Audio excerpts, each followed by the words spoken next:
Skelly Oil Company presents Captain Midnight.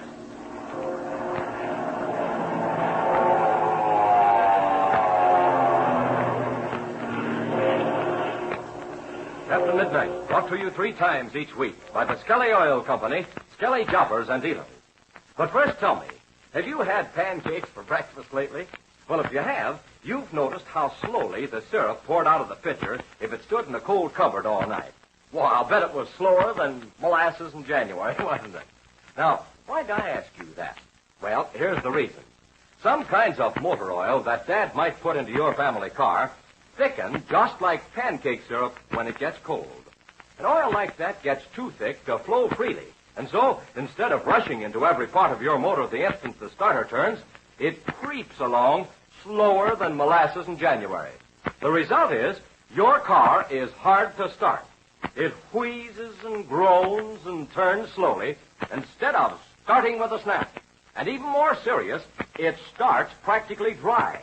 That slow molasses-like oil doesn't move quickly up into the motor to protect it against starting wear. So you'll likely have worn pistons and bearings and a big repair bill to pay. Well, fortunately, there's a very easy way to prevent motor wear due to such dry starts. Just do this. Change to Skelly Tagolene Winter Oil for your car at once. Skelly Tagolene Winter Oil is especially made to be amazingly free-flowing, even at the coldest winter temperatures. It's guaranteed to lubricate your car perfectly or your money back. And what's more, it lasts a long time in your motor. Doesn't break down easily. Runs for miles and miles and miles. Skelly Tagolene saves you extra quarts and extra quarters. Now, you fellas and girls who are listening, tell Dad just what I've told you about Skelly Tagolene Winter Oil. He'll be glad you did, and he'll be glad to know that you know so much about driving a car. And now to Captain Midnight. The famous pilot and his friends are very much concerned over the strange disappearance of Chuck Ramsey. We know that Chuck, accompanied by the young student pilot, Frank Crane, landed at an isolated field to investigate a suspicious plane, entered it, and then found they had walked straight into the arms of Ivan Shark. The master criminal had repainted his huge bimotor transport and had stopped at a remote field used by border smugglers to refuel. Our scene today opens in the rear compartment of Ivan Shark's plane, where Chuck and Frank Crane are imprisoned. Listen as Frank explains. Hey, there's a crack here in the center of the floor, Chuck. I can see down through it. Here, let me see. Hey, there you are. Listen, Chuck has throttled his engine. Yeah, I hear it. We're going down to land. So we can't be up very high. See those treetops? Yes, we'll be on top of them in a few seconds. There must be a field ahead. This fellow Shark certainly wouldn't crash the ship, would he? I should say not. This plane represents his only means of escape. Hey, look. We've passed the trees. I can see the ground below. Yes, we'll be on it in a few seconds. Hey, tell me, Chuck, what do you think they're going to do with that blue wing plane, the one you were flying? You've got me there, Frank. But I do know this. Shark wanted to get it away from that other field so it wouldn't be seen. Hey, I'll bet I know. That fellow he called Gardo. He's Ivan Shark's chief pilot. Well, anyway, that fellow Gardo must be going to land the plane here and hide it in the trees. Hey, I think we're coming down right now. I believe you've hit the nail on the head, Frank. That's just what he'll do. Hey, listen to that. Listen, we're on the ground. Oh, gosh. I wish there was some way we could figure to get out of here. Well, I don't know what it could be. This door leading to the cabin's probably the only way. Yes, Ivan Shark could make certain of that. Hey, listen to that. He must be taxiing over the side of the field. I wish there was some way of looking through the side. Well, I'm over here trying to find one. There's not the side of a crack anymore. These planes just aren't built with any. Oh, Chuck, I just thought of something. What's that? If they hide this blue-wing job over here, it's going to make it awful tough for anybody to trace us. Yeah, that's probably why they're doing it, Frank. Say, we're turning. We must be on the side of the field. Yeah, I think we are. I wonder... Hey, listen to that. It must be Gardo in the blue wing plane. Say, someone must have gone out the cabin door. That must have been Ivan Shark. He left the engine, this plane running. Hear him idling? Yes. Well, he doesn't intend to stay here very long. That's a cinch. Well, we don't hear that other ship anymore. I guess he didn't taxi up near us. No, Ivan Shark probably went out to meet him. If they're going to try to hide that ship under the trees, they'll have to taxi it again, and then we'll hear it. Yeah, we will. We'll try to get... Chuck, listen. Listen to that. Say, that's funny. It sounds like that blue wing plane is taking off. Listen, Chuck, listen. What's that? Planes and beacons. But it sounds like the ship crashed. Oh, it must have been a terrible crash. You don't suppose that Gardo's been killed? Oh, gosh. I don't know what to think. Maybe something's happened that Shark didn't expect. Maybe this would be our chance to get out. Maybe it is. Listen, Frank. I'm going to try something. Okay, Chuck, what is it? I'm going to get back on the other side of the compartment, then drive at that door with all my strength. I'll hit it with my shoulder and try to crash it open. I think Shark's outside, and we'll only have his daughter Fury and that servant Fang to worry about. And we ought to be able to handle them. Okay, I'll be right behind you. All right. I'm ready now. Stand over to the side while I hit this with... Hey, look out, Chuck.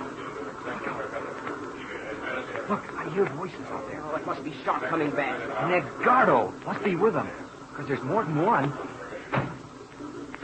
Oh, we're too late. We lost our chance. Okay, Chuck, we can't try it now. They've got guns and we haven't. You'd be shot as soon as you got through that door. You're right, Frank. Say, what's happening now? Hey, there we go. We're taking off again. Oh, we'll have to wait for another chance, Frank. We've got to find some way of letting Captain Midnight know where we are. If we can do that, he can capture Ivan Shark and rescue us at the same time.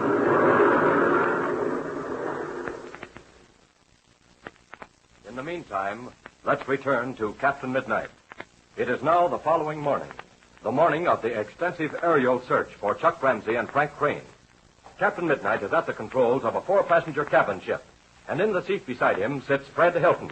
Behind them, watching on each side, are Steve and Patsy Donovan. Listen as Hilton says. There. Now we're off the field. We better head straight for Ridgeville. Right. I'll turn and get on the course. Just think of it. Chuck was on that field yesterday morning. Oh, this is going to be a cinch. We're bound to see Chuck's plane somewhere on the ground between here and Ridgeville. And if we don't, some of the other planes will. I can see 2 of them right now. I hope you're right, Patsy. But I have a feeling there's something more to this than just a forced landing. I believe Chuck could have gotten to a phone by this time. If a phone call or telegram does come in from Chuck, the field will notify us by radio at once. Yes. So Chuck must be down somewhere along this course. And some of this is pretty desolate country. If he did get down here somewhere, he might not be able to get to a phone for a couple of days. Look, Captain Midnight. Huh? Look over there to the left. That looks like a place a plane could land. What? Oh, yes. Yes, Patsy, it does. I'll turn over that way. Well, that's what we've got to do anyway. Keep looking for possible landing fields. You know Chuck. He's going to fly high enough so that if his motor quits, he'll have time enough to find a place to set the ship down. Say, that looks like a pretty good little field. Yes, it's only a 2-way field, but it's well protected on either side by those bridges. You would hardly notice it unless you happen to pop right over it, as we have. There. Now we can see better. Why, there's been an airplane down there, and recently, too. I can see the wheel tracks. You're right, Miss Donovan. And look, Captain Midnight. Yeah? Over there under those trees on the side of the field, I can see some kind of a cabin. Oh, yes, Fred, I see it.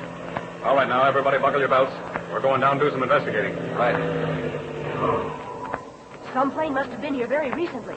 Look how clear those wheel tracks are. Uh-huh. They sure stand out. And look how wide those tracks are. Must have been a big ship. That ground must be a little bit soft. Have you had any rain around here lately, Fred? Yes, we have, about 2 days ago. Good. That may be a big help to us. Gosh, Captain Midnight. Don't you think those tracks were caused by a really big ship, like an airliner? Yes, Patsy, I think so. Heavier than a single-engine job, I'll bet. You're right, Donovan. Possibly a bimotor job. Now, what would a big ship like that be landing in this place for? Gee, Mr. Hilton, you said something about smuggling across the border. Maybe the plane that made those tracks is used for smuggling. No, Miss Donovan, it doesn't fit in. The smugglers use small, fast planes for their work. All right, get ready now. We're about to land. And I've discovered something else, too. Another ship has been on this field recently. A smaller one. One which made narrower tracks and was lighter, too. Because the wheels didn't sink down so far on the ground. Why, sure, I see them. On the other side of those larger tracks. All right, now watch yourselves. This service may be a little bit rougher than we think. Are you going to taxi over near that shack? Yes, I am. I want to keep clear of those other tracks on the ground. We may want to look them over. All right, now. I'll turn to the right. Won't have to cross those other tracks. Hey, this looks like a mighty sweet little hideout, if you ask me. I'm sort of put out for not finding this place before. Oh, don't feel bad about that, Fred. You never can see this place unless you happen to pop right over it. All right, now. I guess this is far enough. We leave the ship here. Shall we leave the engine idling? No, I don't think so. We want to save as much gas as we can. Anyway, that long glide cooled the engine enough. Here, I'll cut the switches. Oh, what's the first move, Captain? Hadn't we better go over and see what's in that cabin? We're going to do that all right, Patsy. But I'm afraid I can't allow you to go with us there. Oh, gosh, why not? This may be one of those refueling bases for smugglers Hilton has been trying to locate. We don't know what we may run into. Yes, by all means, Miss Donovan, you stay here. We may run into a desperate gang in that shack. Look, Steve, you and Patsy go back out on the field and see what you can make out of those wheel tracks. Fred and I'll tackle that shack. Well, I'd rather go with you, Captain Midnight. No, you stay with Patsy. Oh, wait. Do you have a gun? You bet I have. All right, everybody. Come on, let's get out. If you need any help, I can put Patsy back in the cabin and come on over. All right, Steve. And listen, keep watching us. If we need you, I'll give you a signal. Right. All right, come on. Gee, Steve, aren't they taking an awful chance going up to the cabin like that? Well, they're taking a chance, all right. But Captain Midnight has had plenty of experience in situations like this. Somebody could hide in that cabin, and when Captain Midnight and Mr. Hilton get close enough, they could start shooting and they couldn't miss. Oh, come on now, Patsy. Don't worry about that. Let's get on out here and look those tracks over. There are the big tracks right ahead of us. See? Yes. There isn't any question about it. They were made by a powerful plane. There. You can see so clearly. The ground was pretty soft in this place, and you can even see the tread made by the tires. Yes. We must remember this spot because Captain Midnight might want to make an impression of that tread. Gee, can you do that? Well, of course they can. All you got to do is pour wet plaster down that tread and wait for it to dry. Then, when it does, you've got a perfect copy of the tire tread. Well, let's see what's happening to Captain Midnight and Mr. Hilton. Gosh, Steve, look. Huh? What? They're right at the shack, and they're motioning for us to come over. Well, what have Captain Midnight and Fred Hilton found out at the lonely cabin? And will Captain Midnight be able to determine what has happened to Chuck Ramsey and the young student pilot, Frank Crane? Tune in to Captain Midnight. What happens when you have your family car greased? Do you really treat lubrication job that takes in every hidden point of your car? Are the greases and lubricants used the grade your car manufacturer specified? And are they top quality, the kind that will stand up under punishment and lubricate perfectly mile after mile? Well, that's something every wide-awake fellow and girl should know about the family car. And here's something else to know and to tell Dad about. You can be sure of getting guaranteed lubrication where you see the Skelly Grease Master sign. Skelly Grease Master Service is a factory-approved lubricating service, approved by the factory that made your car. It's a complete service, including every lubricating point on your car. And it's a guaranteed service, guaranteeing the right lubricant in the right amount at each lubricating point or your money back. And the lubricants themselves are Skelly's premium quality Tagoline oils and greases, the finest, we believe, that money can buy. So if you want guaranteed lubrication, a service you can depend on, ask for Skelly Grease Master Service. To protect your car and your pocketbook, tell Dad to try a Skelly Grease Master job at his Skelly service station tomorrow. And don't forget to tune in again Friday, same time, same station, for further transcribed adventures of Captain Midnight, brought to you by the Skelly Oil Company, Skelly Jobbers and Dealers. At last, Captain Midnight is discovering clues to Chuck Ramsey's mysterious disappearance. What exciting developments has he just found? Be sure to listen Friday. Until then, this is Don Gordon, your Skelly man, saying goodbye and... Happy landing!